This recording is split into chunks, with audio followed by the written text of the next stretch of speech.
read by Dale Grothman. His 13th Wife, by Herbert Raymond Carter. 1. With Jonas Bruckner, marriage had become a habit, and a highly profitable one. Under various aliases, he had led a dozen different wives to the altar, and later followed them to the grave.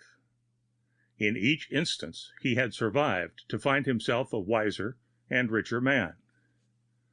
Naturally, the statutes concerning bigamy had never troubled him. In every venture, he had been legally free of his previous bride before contracting the responsibilities resulting from another wedding. And by uncanny good fortune, the laws against murder had left him unscathed and unsuspected. Since the days of his youth, Bruckner had worshipped Bluebeard as his hero. In his teens, he had devoured newspaper accounts of doings of the modern maniacs. Invariably, their unskilled slaying of successive spouses in order to collect insurance had ended in their intimate association with the scaffold, the electric chair, or the guillotine. Bruckner would smile up his sleeve over their clumsiness, and in choosing his vocation, resolve that he, at least, would never be so crude. Insurance companies, he had learned, were customarily curious, and the profession which Bruckner proposed to enter made inquisitiveness on the part of others extremely undesirable. In the first place, he determined never to give his name to any maiden or widow who carried a policy on her life. Should his prospects be insured, they must allow that protection to lapse upon the insistence that the bridegroom possessed plenty for two. Thus he eliminated one source of suspicion as to his motives. If, however, those who ensnared his accordion-like heart happened to be wealthy, Bruckner certainly could not be blamed. Besides, he always made it a rule to state to license clerks that he was a bachelor, casually adding that he was well-to-do and retired. This knowledge was also the bait he persistently dangled in order to catch his intended victims. The plan had been remarkably successful, to which Bruckner's worldly possessions bore mute testimony. Frequently, money talks, but Bruckner's was as silent as the graves from which it had been obtained. Under each new alias, he maintained a modest bank account for current expenses. None of them had been large enough to cause him any regret if he suddenly found it inconvenient to cash another check, or present himself in person to claim his balance. The bulk of his fortune he kept in cash in several widely separated safe deposit vaults. To the banks where these sums were stored, he was known under various names, and was understood to be an eccentric man who traveled extensively. The names he assumed for this purpose were never employed for any other form of his activities. His long absences and semi-occasional appearances caused no comment, and had never resulted in undue curiosity. In fact, the officials of these reserve institutions, as he termed them, were not aware of the contents of the boxes Bruckner rented. Probably they imagined he used them for storing papers. One, however, did contain something vastly different. In it were the tools of his trade, poisons of varying natures which he picked up at intervals in infinitesimally small quantities in various parts of the world. Being versatile, he liked to vary his method of operation, and took a genuine pride in his work. Mad he undoubtedly was, but the man was an artist, and no manufacturer or financier or creator of beautiful things ever took more satisfaction in his accomplishments than did Bruckner. The one fly in the ointment was the fact that he could never confide in anyone just how clever he really was. To atone for this, and by way of diversion, he occasionally indulged in criminalities of a totally different nature, in fields where he might share his triumphs with others. He had a smattering of medicine and knew much chemistry, both of which he studied with sinister intent. He had played at being an amateur cracksman, and had been complimented upon his skill in opening safes. Likewise, he had participated in several notorious Black Hand outrages, and was well and favorably known in those circles. That is, the personality he assumed for this purpose was known to such associates. Thus Bruckner had broadened his knowledge of the ways and means of producing death in secret, and had familiarized himself with other branches of the trade, upon which he might fall back in case wife murder ever became an unhealthy occupation. Bruckner flattered himself that during the whole of his career he had never made a single mistake. Not once had he been regarded as anything but a sincere mourner at the biers of his dear departeds. Never had he run afoul of coroner or police. At times he chuckled over his remarkable capacities and congratulated himself upon his caution and truly exceptional foresight. Perhaps his success was due to the fact that he concentrated upon crime in its more subtle branches, and had never been addicted to any vice, either petty or great. Nor had a pretty face ever tempted him. During the whole of his marital adventures, Bruckner had never once been in love, not even the victim of a passing infatuation. Business before pleasure was his motto, and he adhered to it strictly, because he found the courtship stage of his engagements a trying ordeal. Marriage usually followed his proposals swiftly. With grim humor he often boasted to himself that he had no heart, and in view of this fact he was reluctant to indulge needlessly in silly love-making. Women of his choice were invariably rather mature and usually unromantic. The more homely they might be, the better satisfied he was. A young and attractive wife might have admirers who would interfere with his plans. She would also be more likely to have relatives who might have too much to say, and to whom her death would be a real bereavement. Widows with children were banned. He had an aversion to stepsons and daughters about the house.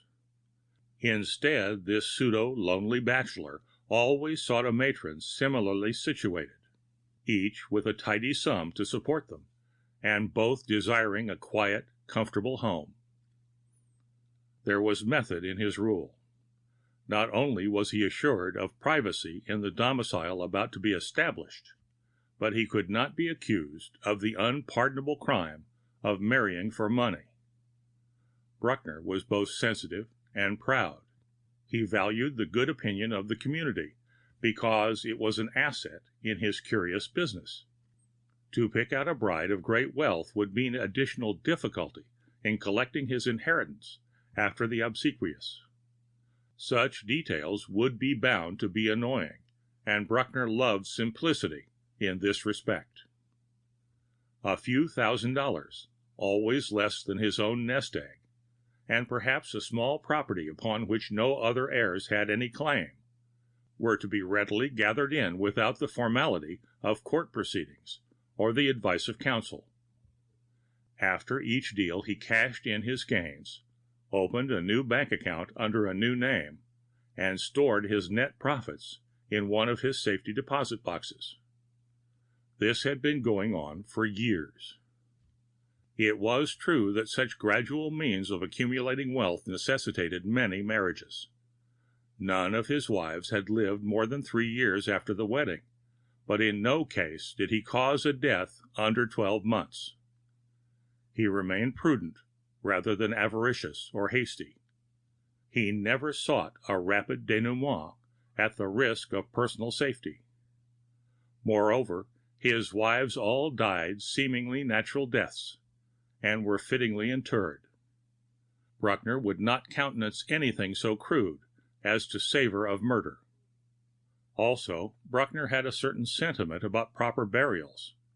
As a result, each simple ceremony was marked with unostentatious respect, while the countryside was dotted here and there with nicely cared-for graves and tastefully adequate tombstones. Everything he did was done very well. 2.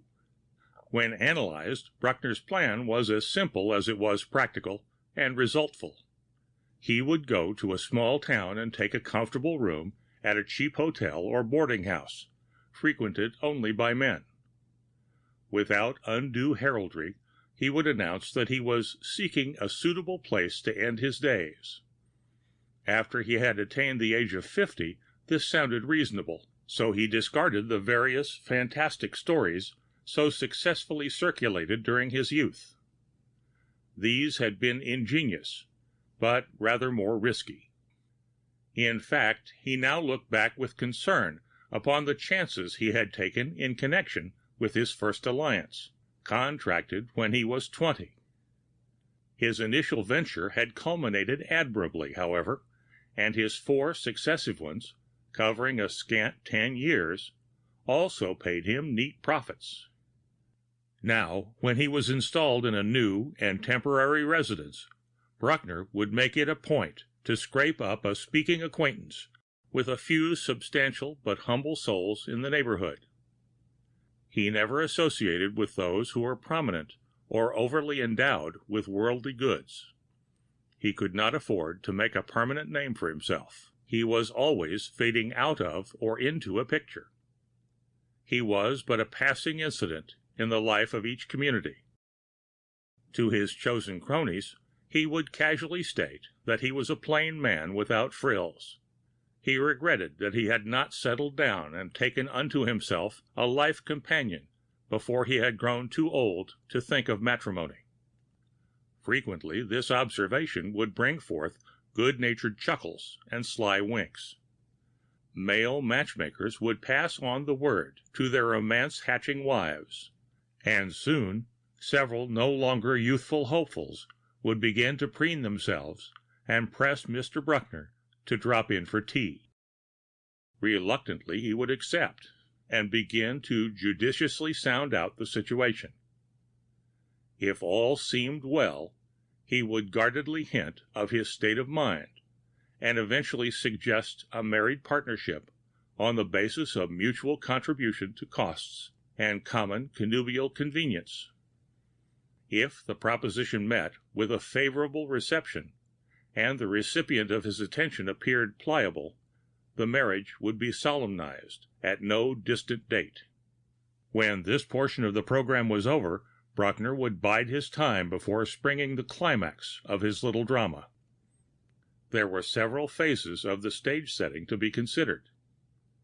If his newly acquired wife was not possessed of real property, and there seemed no reason for their remaining where they were, he would find some good incentive for moving to another city. The death of a middle-aged matron caused less commotion in a neighborhood where she was a stranger. Such a move made, he could proceed at his leisure without engendering gossip or unwelcome sympathy. Of course, where a wife possessed valuable lots or houses, or perhaps a little business, he must gradually make excuses to dispose of these, or else remain on the spot and wait until he could do so as sole executor. Practice had made him perfect, no matter which course he was forced to take. In any event, no sooner would the funeral be forgotten than Bruckner would move on. Invariably, those who had known him expressed their regret and felt genuinely sorry for the lonely, broken-hearted man. Once or twice a second candidate had coyly sought his attention, but such a woman had no chance whatever. Under no conditions would Bruckner marry twice in the same town, or even under the same name. His various ventures were widely separated as to scene. He would shake his name together with the dust of the deserted community, and assume a new and equally commonplace one upon his arrival in the section selected for his next proceeding. That little matter of choice of names indicated his extreme cleverness. Never was he known by a distinct cognomen. His surname was likely to be the most numerously mentioned in the local directory. Fortune favored Bruckner, in that he was a man whose appearance made his age seem uncertain. As he pleased, he was readily able to subtract or add 10 or 20 years from the truth. Then, too, he made a careful study of personal appearance, and without resorting to artificial means of disguise, had in his box of tricks several methods of altering his looks. Little niceties of dress, a different manner of brushing the hair, the time-worn cultivation or destruction of mustaches, beards, side whiskers, and imperials, all served his purpose upon occasion. Possessed of an excellent memory, a perfect capacity for forgetting the past, and a penchant for looking into the future, Buckner was well equipped. He was devoid of conscience, insensible to sentiment, and looked forward to the day when he might safely write his memoirs, to be published posthumously. 3. Such was the man who found himself a widower for the 12th time last fall. Upon casting up his accounts after the final ceremonies of that funeral, Bruckner, as he had elected to style himself, discovered his total fortune amounted to some $200,000. It was safely stowed away in his safe deposit strongholds. He had remaining, under the new name of Bruckner, sufficient capital to see him through his next adventure. The surplus he did not mean to touch, as usual. Yet in the weeks that followed the death and the settlement of the estate of his most recent wife, Bruckner seriously considered the idea of remaining single. Like many another prosperous man, after years of striving, he longed for a life of indolence, broken of its monotony by such pursuits as might please him. He hated the very thought of home. He had no wish to settle down. He had possessed a surfeit of wives that he did not want in a personal way. Bruckner had married them in the casual course of business. And this gave him a thought, in the nature of a vacation. Suppose he should seek a spouse who actually pleased him.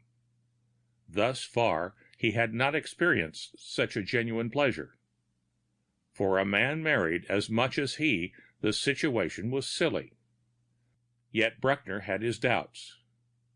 If he paid court to a young and beautiful girl, one whom he really admired, he might, even after the passage of all these years, fall in love with her. That would prove fatal. He had heard of idiots drunk with love who told their wives everything. That would never do. In the first place, a lady might not prove sympathetic. Also, he was certain that sooner or later he would desire to kill her, from the sheer force of habit, or perhaps from ennui, since he no longer needed money. Such a situation would be awkward if he became devoted to her, for then he would break the heart which had been proof against Cupid's darts through all these years of many marriages. So he relinquished the thought and went to New York to rest up a bit and think the situation over. As usual, he went to a modest hotel. Yet the days he spent alone were tedious, and, like a fish out of water, he longed to plunge once more into the matrimonial sea. For a time he had whiled away some of his hours in the company of a Russian, who claimed to have been a watchmaker to the late Tsar. This gentleman still made timepieces, but he made them to put in bombs, and made them very well. His genius appealed to Bruckner, and the two became quite friendly, although Bruckner was slightly nervous lest the police should visit the bomb maker's place while he was present. However, he had no other company. His safe-cracking friends were all in jail, and the others were safe beyond the reach of the law, or else had been reached by it and removed from this vale of tears. So he found himself craving for action and the further exercise of his remarkable talents. Then he met Mrs. Mary Corcoran, a healthy, husky lady who was doomed to become his wife from the first moment he saw her. Mrs. Corcoran was a widow of just the proper age, not too wealthy, Bruckner thought, although she was possessed of a trifle more than her predecessors. She owned a place by the seashore and was extremely fond of bathing. She had a little motorboat, and at the time when Bruckner entered her life, was about to open her bungalow for the season. The situation appealed to Bruckner. He needed a rest and a change of clime, and a stay by the sea would be welcome. It would do him good and build up his health while he planned how to break down hers. So he mentioned to the widow as much of his plan as was fitting for a lady to know. She proved entirely agreeable, even eager, Bruckner thought. In fact, he was rather afraid that she was in love with him. That might prove awkward, but it could not be helped. So he married her and took a solemn oath that when this adventure was over, he would never again tempt fate. The bungalow was on a little sandy point some miles from the nearest town and the railroad station. Mrs. Bruckner, née Corcoran, taxied back and forth from the village in her motorboat when her fancy suggested such journeys, or purchases required them. Bruckner spent much of his time sitting on the beach with his pipe and his thoughts, and practically lived the life of a married hermit. They got on together beautifully, and Bruckner thanked his stars that the woman did not desire him to be eternally complimenting or petting her. Her sole aim was his comfort, and never in all of his 13 marital ventures had he lived so pleasantly and contentedly. It almost seemed a shame to terminate such an ideal arrangement. In fact, it would be little short of a crime. 4. But just as he knew he would, Bruckner reverted to type. He simply could not resist the temptation to kill the woman. She did not annoy him. He had nothing against her, and he did not wish her money. Just the same, he wanted to kill her, and he wanted to do it in some new and original way. For days he thought it over, and grew more perplexed with the passage of time. He could not sleep at night, and he found himself nervous and restless. His appetite began to fail, a condition unheard of before, and even his pipe and tobacco failed to solace him. Once or twice he wondered whether it would not be wise if he went out and got drunk. He vetoed the idea, however, for he had always made it a rule to keep his head clear and his brain unfuddled. Drunken men and women, Bruckner always said, are inclined to talk too much, and he was a man of silence. Besides, the hooch lately available had, in cases, proved fatal. During all his meditation and perplexity, Mrs. Bruckner remained in blissful ignorance of the thing which was troubling him. It was true that she seemed to suspect that something was wrong, but when she pressed for an explanation, he naturally put her off.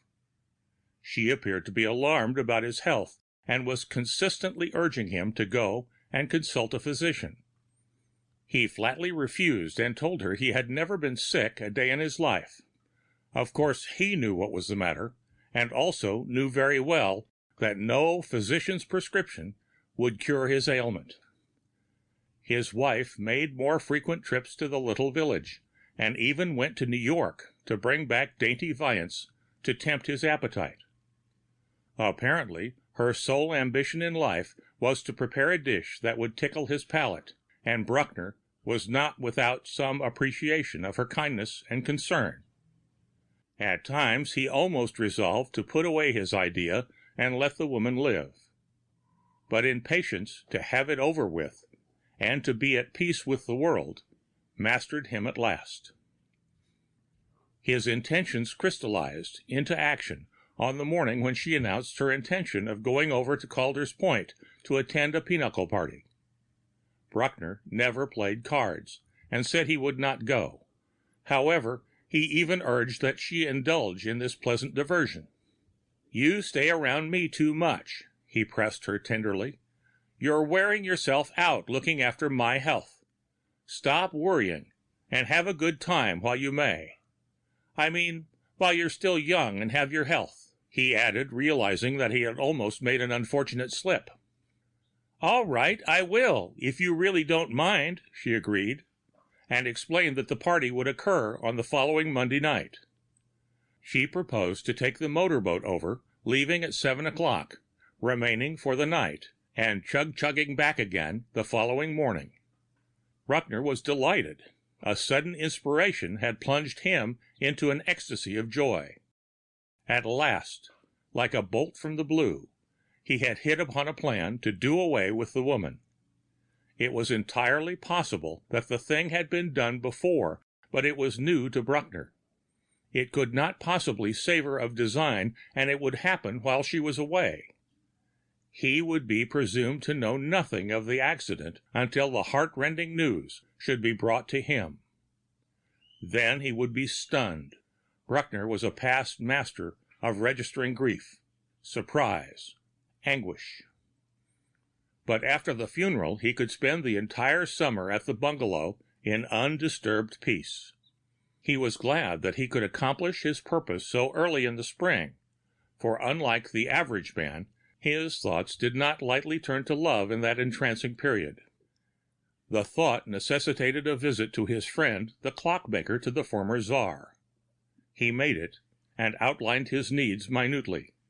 That is, he told the clockmaker precisely the sort of box he desired, how long and how wide it should be, and explained just how its timepiece was to be set. It was to be put up in a candy box and tied neatly with ribbon. It should weigh 5 pounds and bear the wrapping of a small confectioner. On the day he meant to use it, Bruckner would call for the box. It must be ready, and everything must be fixed, so that he would not need to unwrap it. Mrs. Bruckner was going away in her little sea taxi at 7 o'clock. He would arrive from the city an hour before. He planned to reach the bungalow via a hired launch, timing himself to get there a little late for supper, but in time to bid her goodbye. When he did so, he would thoughtfully put the box of candy in his wife's motorboat, calling her attention to it, and laughingly instructing her not to nibble at its contents during the journey. He wished her to save it for the party and present it to her hostess. He hoped she would obey. The trip would take her a little more than an hour. She did not mind that, since she loved the sea and could handle her craft as well as any man. But if everything went well, Mrs. Bruckner would never land at the wharf at Calder's Point. Just about 15 minutes before she was due to reach the settlement, the little clock would tick its final tick, and Mrs. Bruckner would proceed to eternity instead of the pinochle party. The complete simplicity of the scheme appealed to him strongly. He would put the bomb near the gasoline tank.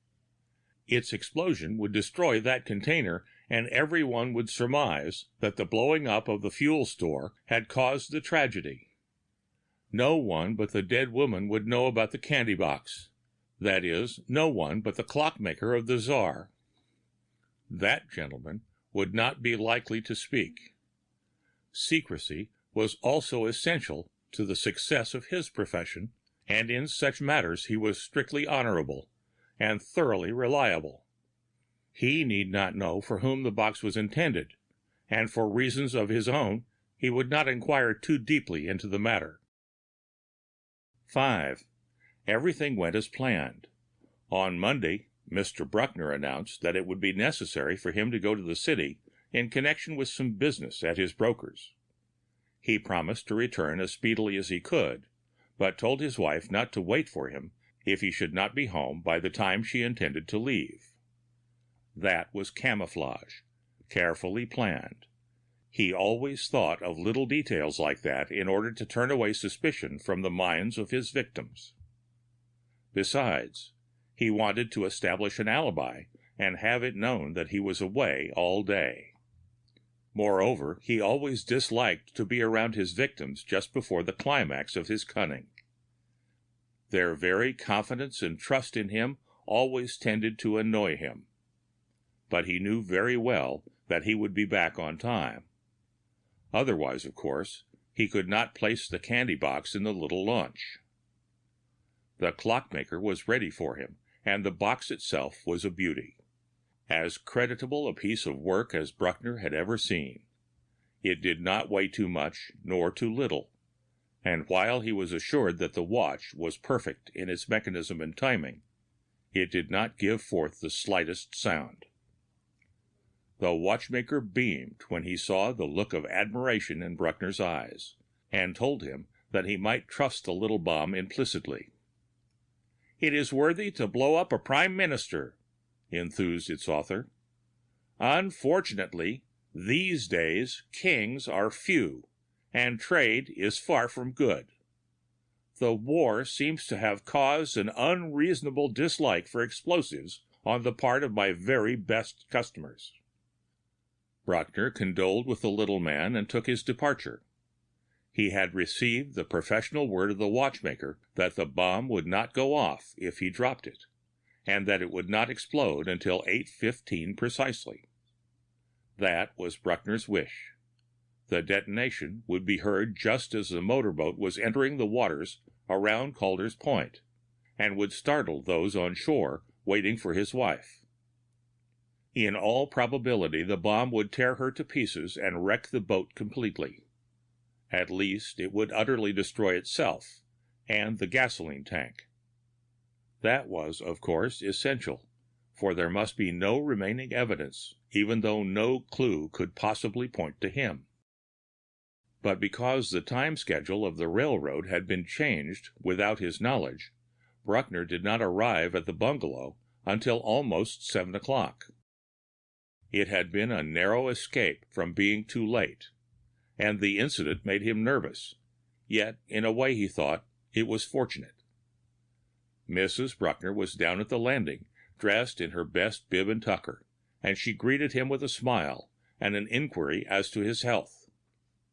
"You look tired, my dear," she sympathized in a motherly sort of fashion. "I really hate to go away and leave you." "I am tired," Bruckner confessed. "I guess I'm not as young as I used to be, and haven't been right pert for the last few weeks. I'll soon be better, however," he added cheerfully.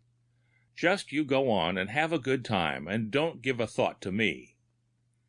Then he produced the candy box and displayed it to her. The boatman who had brought him was gone by this time, and he had not seen the package which Bruckner had kept wrapped in a newspaper until this very moment.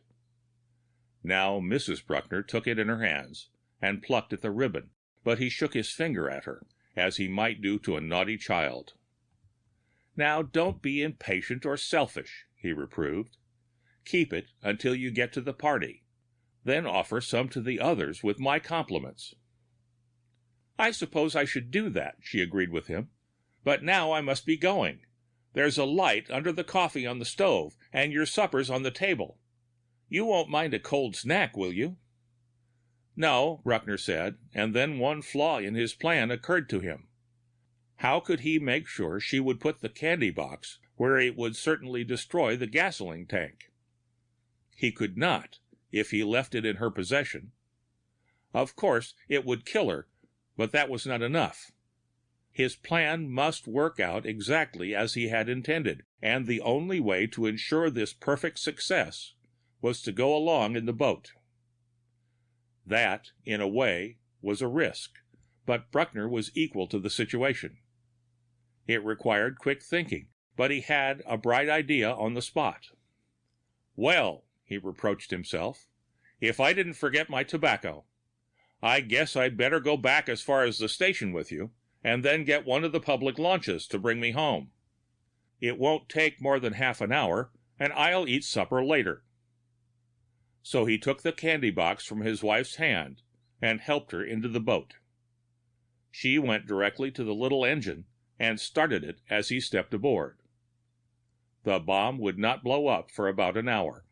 In 20 minutes, he would be at the station landing.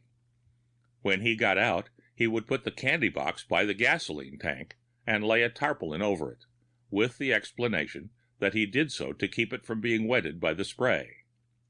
Mrs. Bruckner would think nothing of that, and would probably forget all about the candy until it reminded her of itself forcibly. Speedily, the little boat chugged away from the wharf and cut the waves like a knife as it shot off toward the station pier. It was twilight, growing gradually darker, and the lights began to twinkle from the group of cottages ahead. "Perhaps," Bruckner suggested to his wife, "I'll stay over at the post office for a while. Maybe I can get some of the men to play a game of pool, and go home about 10 o'clock. Supper being cold, it won't make any difference, and I'll take some fresh—" But he never made it. There was a terrific crash. The little motor launch was rent asunder. When the detonation died away, there was nothing left but a few pieces of floating wreckage, and, curiously, a red ribbon floating on the surface of the sea. Bruckner and his wife had been blown to atoms. The clockmaker had worked well, and the bomb had gone off precisely as he had planned, at the hour appointed by Bruckner himself. But the former creator of timepieces for the Tsar was not a man who read the daily papers. In preparing the bomb and setting the clock, he had not known of the fact that the daylight savings law for the season went into effect at the stroke of 2 that morning. Hence, the explosion had occurred 1 hour earlier than Bruckner had expected it would. 6. But simultaneously with the crash that ended the lives of the Bruckners, 2 strange men appeared before their little bungalow. The visitors on the beach looked out to sea, not knowing that the criminal they sought was now beyond their reach. "Gosh," one of them exclaimed, "that gasoline certainly made a thorough job of it. It won't even be worthwhile to send out a rescue boat." The other detective shrugged. "I'm more interested in what we're likely to find inside the house," he said. "Since nobody seems to be home, suppose we go right in." They did, and they made a thorough search, including a chemical analysis of the coffee on the stove and the cold snack on the table. It was a delicious-looking little layout of tempting morsels, but the chemist who tested it whistled loudly in amazement when his task was finished. "The old girl seems to have been in a hurry to finish this chap," he announced. "She's put enough poison in all this stuff to kill an elephant. Funny, too, because she always worked slowly before."